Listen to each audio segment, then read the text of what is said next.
Shows you the different types of extreme weather we can see here in the QC from one part of the year to the next. In fact, in between that, we had flooding, which is not very conducive for very warm temperatures, but we've dried things out recently. So let's take a look at the radar picture. You'll be able to see here again that we've got a couple of clouds building in from the south. We have some clouds, even some thunderstorms out to the north, but the thunderstorms will stay to the north. We are watching those clouds down to the south, though, because those are associated with the remnants of what was once Hurricane Barry that made landfall this weekend across portions of Louisiana, now slowly crawling up the Mississippi River. And if you look closely, you can see that little swirl there across northern Arkansas and the southwestern Missouri. That's the actual leftover heartbeat of Barry. And then notice we've got the rain showers and also lots of clouds. I'm not so much concerned about a lot of rain making its way into our area with this system, but I do think some of the clouds will spill into the system starting late tonight and especially as we go into your Tuesday. So here's how it plays out on ExactTrack. Notice the clouds down to our south begin to spill in by tomorrow morning. As you wake up, we'll probably call it partly to mostly cloudy out there,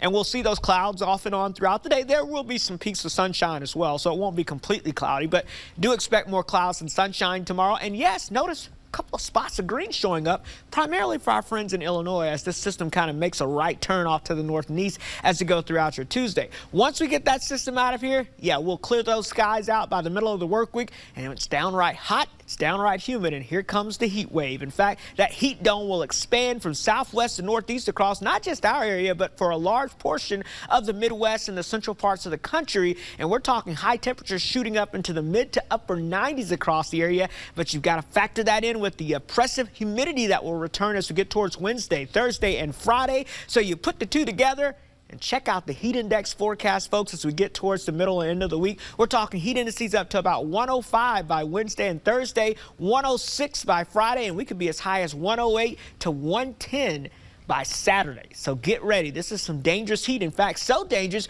we already have an excessive heat watch that's been issued for the TV6 viewing area. Again, this will kick off Wednesday afternoon and go all the way through at least Saturday. It may get extended into Sunday as well. And this is where we're talking those heat indices anywhere between 105 to 110 out there, folks. That is very dangerous, and you've got to take the necessary precautions, especially if you're going to be outside for long periods of time. So limit your time outside. Dress for the summer weather. What we mean by that, light color, lightweight clothing that you'll want to have on. And again, watch what you eat. Don't go eat a big T-bone steak and go get a baked potato and then head outside and think you're going to do some yard work and be very comfortable. You're not, and you're probably going to make yourself a little on the sick side.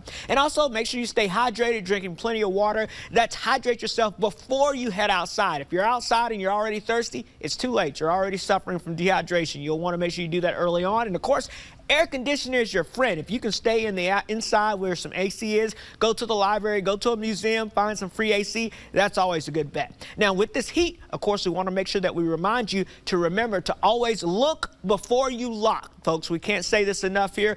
Remember, especially if you have kids that may be in the back seat, you'll want to look, because within 10 minutes with temperatures around 90 degrees in the car, the inside of the car, it warms up to 109, 119 within 20 minutes, 124 within 30 minutes, and by an hour, you're talking temperatures over 130 degrees inside the car. You don't want to leave any kids or any pets inside the car during that time.